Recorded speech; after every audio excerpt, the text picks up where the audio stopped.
So welcome once again to this session. I want us to see how modern processors work, and I say modern is from Pentium. Of course, now we have Core I's for Intel and so on. So I think we have already seen the fetch execute cycle and how it works.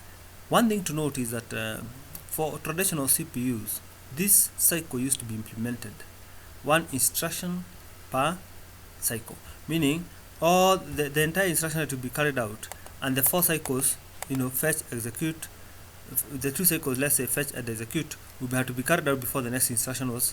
Let's say we have 4 cycles. In the 4 cycles, we'll have only 2 instructions executed. Instruction 1 in cycle 1, instruction 2 in cycle 2, that is fetch, execute. Then the next instruction in cycle 3, fetch, then execute, and so on.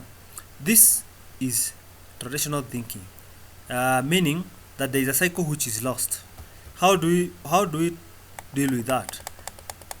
What came into being is what we call pipelining, and that is what is explained here.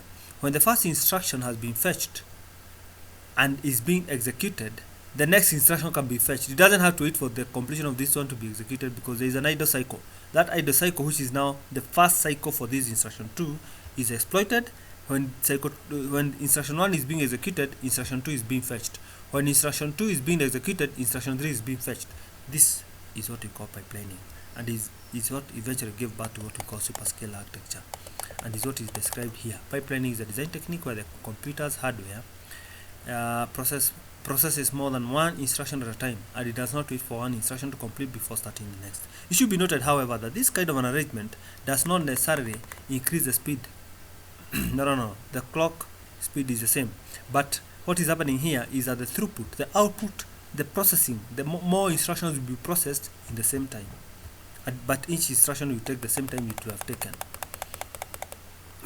And for that to happen effectively, we have storage buffers, as you can see, so that instruction being fetched is stored, so that when this one is being executed, the next one, of course, will be picked from here.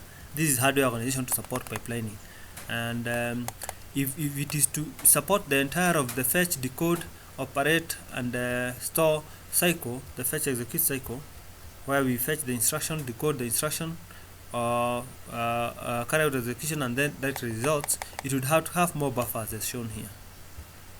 Storage buffers to hold, for instance, in this case, to hold the next instruction. Already has been fetched, and so on. As you can see, buffer 1 will hold the instruction number 3, which was fetched in cycle 3 and being decoded by the instruction decoding unit. Buffer 2 will holds both the source operands. This one holds both the source operands of instruction 2 and the specification of the operation to be performed, which were produced by decoding hardware in cycle 4. It also holds the information needed to write step of instruction 2. This information is not needed by stage 3 of the pipeline, but it must be passed on to stage 4 in the following clock cycle to enable the stage to perform required write operation. Take note that buffer 3, this one, will hold the results produced by the operation unit and the destination of instruction 1. This is important to allow for pipelining. With a 4-stage pipeline, the rate at which instructions are executed is 4 times that of sequential operation.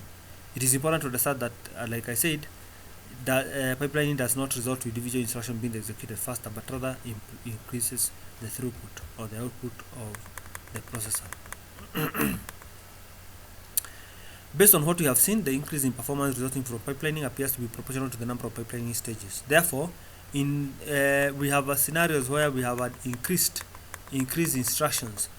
These instructions have been broken down further, of course, to accommodate more, to take more advantage of pipelining. But pipelining has its own challenges, which you are going to be looking at in the next session.